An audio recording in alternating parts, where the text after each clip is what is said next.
Hello बच्चों, तो ये आपका क्वेश्चन पेपर है, sample question paper mid term examination 2025 के लिए, क्लास 11th के लिए। और ये दिल्ली गवर्नमेंट ने इशू किया है, तो इससे काफ़ी हद तक क्वेश्चंस आने की संभावना है। इसी पैटर्न पे तो क्वेश्चन पेपर आपका आएगा ही आएगा, काफ़ी सवाल इसमें से रिपीट होने के चांसेस भी बहुत ज़्यादा हैं। तो आप बने रहिए हमारे साथ, हम आपको इसका डिटेल सोल्यूशन अवेलेबल कराने की कोशिश करते हैं। देखिए, एमसीक्यूज हैं, तो पहला एमसीक्यू आपकी स्क्रीन पे है, इसमें आपको बताना है कि ट्रू है या फॉल्स है। Python is case sensitive language. Yes, ये ट्रू है। इसलिए ट्रू है क्योंकि पाइथन में अगर आप देखो तो स्पेलिंग कैपिटल और स्मॉल लेटर का फर्क पड़ता है। जैसे हम वेरिएबल लिख दें ऐसे VARIABLE, sorry just moment, ABLE, ठीक है। अगर हम इस स्मॉल लेटर से लिखेंगे ऐसे तो ये डिफरेंट आइडेंटिटीज मानी जाएंगी। इसलिए पाइथन को कहा जाता है कि ये केस सेंसिटिव लैंग्वेज है। दूसरा क्वेश्चन है which is not an input device. फिर से एक बहुत आसान सवाल। इनपुट डिवाइस आप जानते हो क्या डिवाइस होती है, जो कंप्यूटर को इंस्ट्रक्शन देने के लिए होती है, एंट्री करने के लिए। तो प्रिंटर क्या है? प्रिंटर हमारा आउटपुट डिवाइस है। ये हमें जो इन्फॉर्मेशन कंप्यूटर के पास स्टोर होती है उसको प्रिंट करके देता है।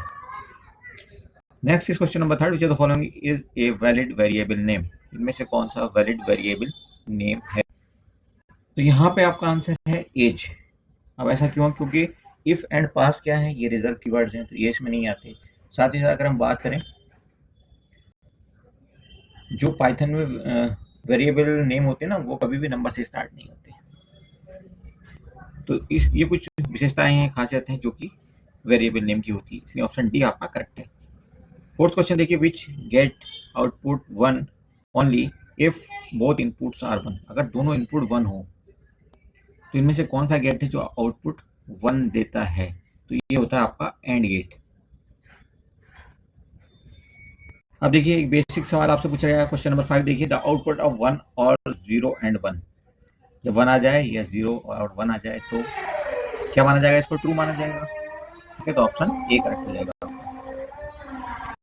सॉरी, क्वेश्चन नंबर 5 में हमसे पूछा गया द आउटपुट ऑफ 1 और 0 एंड 1 इज। तो आउटपुट हमें 0 या 1 के रूप में बताना है। ये आपका डी ऑप्शन यहाँ पे करेक्ट हो जाएगा। नेक्स्ट क्वेश्चन देखिए, question number 6, ALU is a part of central processing unit का पार्ट होता है। ऑप्शन सी आपका करेक्ट हो जाएगा। Next is question number 6, what type of error is caused by misspelled keywords. तो किस टाइप के एरर होती हैं प्रोग्रामिंग में अगर मिसस्पेल्ड कीवर्ड आ जाए तो ये कहलाती है syntax. Option C is correct. Next is question number 8, hello और हेलो गिव्स आउटपुट एज। तो ये जो आउटपुट होता है ये कहलाता है ट्रू। तो बेसिकली दो स्ट्रिंग्स का क्या होता है? कंपैरिजन होता है। दो स्ट्रिंग्स का कंपैरिजन होता है। ऑप्शन ए यहाँ पे करेक्ट है आपका। उसके बाद देखिए, यहाँ पे पूछा गया कि कोई नंबर आपका बाइनरी में है और ये किसके इक्विवेलेंट है? 65 के। तो ऑप्शन पहचानना कौन सा ऑप्शन यहाँ पे करेक्ट है। तो यहाँ पे आपका पहला ऑप्शन ये करेक्ट हो जाएगा। बाइनरी में इस डिजिट की वैल्यू, इस नंबर की वैल्यू जो है वो 65 हो जाएगी। ओके जी।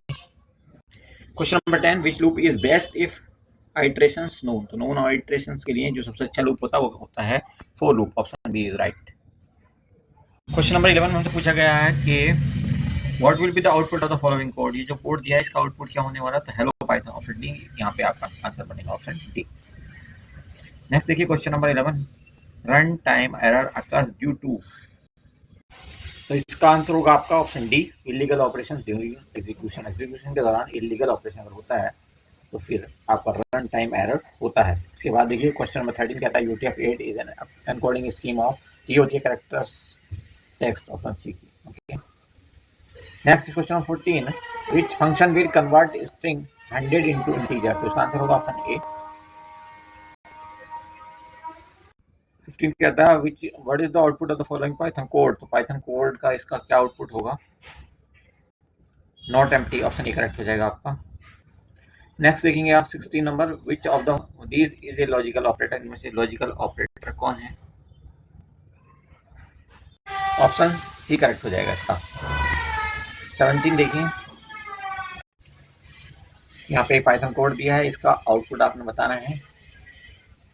तो इसका आउटपुट होगा आपका ऑप्शन ए 246।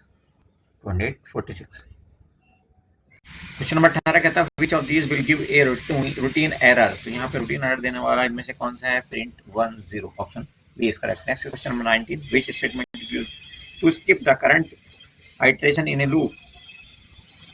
इसका करेक्ट आंसर होगा option B, continue. Next is assertion reason based questions हैं, दो आपके ये यहाँ पे आपने इनके अकॉर्डिंग इंस्ट्रक्शंस के अकॉर्डिंग आंसर करना होगा। तो आंसर को करने से पहले आप इन इंस्ट्रक्शन को जरूर ध्यान रखें। असर्शन देखिए पहले कहता है interpreter works line by line, true है या फॉल्स ये चेक करना।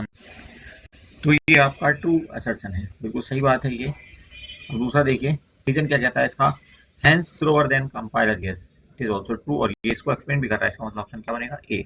ये आंसर आपका करेक्ट हो जाएगा। नेक्स्ट देखिए NOR is a universal gate, ऐसा है क्या? उसके बाद दूसरा कहता है reason any circuit can be designed using a.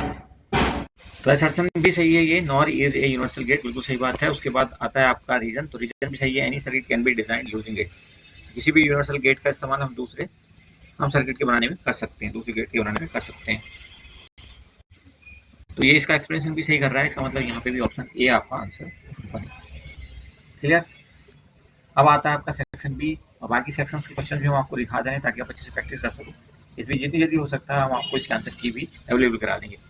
तो आप देखते रहिए सेक्शन बी के क्वेश्चंस। जहाँ भी आपको लगता है वीडियो फास्ट हो गई है तो आप उसको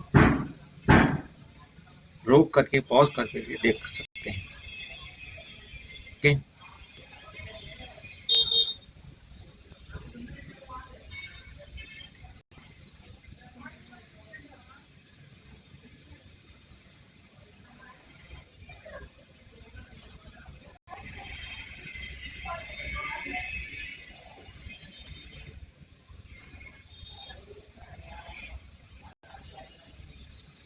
ओके। तो आप देखते रहिए ये फिल इन द ब्लैंक वाला ऑप्शन दिए हुए हैं यहाँ पे, आपको ये भी काफी अच्छा सवाल लगा। 0 डिजिट यूज करने वाला नंबर सिस्टम आपको बताइए।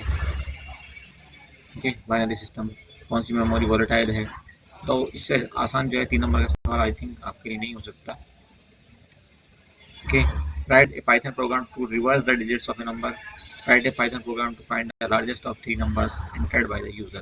सेक्शन डी में देखिए 4 नंबर वाले सवाल हैं, स्टेट ट्रू और फॉल्स। इससे अच्छा क्या सवाल आएगा आपको? ओके, उसके बाद ये फिल इन द ब्लैंक फिर से आ गया आपके पास, ये बाइनरी डिजिट 2 डेसिमल और ये सब दिया हुआ है, डेसिमल 2 हेक्साडेसिमल 2 बाइनरी। उसके बाद ये आपका पैटर्न दे दिया, इस पे सवाल है, ये थोड़ा सा मुश्किल ज़रूर होता है। ओके, उसके बाद 34 नंबर भी अच्छा सवाल है, और उसके बाद फिर से 35 नंबर बहुत आसान सवाल है क्वेश्चन। आप सेक्शन ई देखिए, 5 नंबर का एक सवाल है और इसमें 2 और 3 नंबर के 2 सेक्शन, 2 हिस्सों में टूटा हुआ है। तो फिर से काफ़ी आसान सवाल आपको दिख रहे हैं। सर्किट डिजाइन किया, देखो एक प्रज्ञा ने help her to get the output of it at different stages. Okay, but will without of C C D E and Z output मांगे इनके। ठीक है, दैट्स ऑल। इतना अच्छा सा पेपर है ये आपका, इसको आप अच्छे से तैयार कर लो तो होपफुली आपके पूरे नंबर आएंगे। Okay, thank you for watching, see you soon.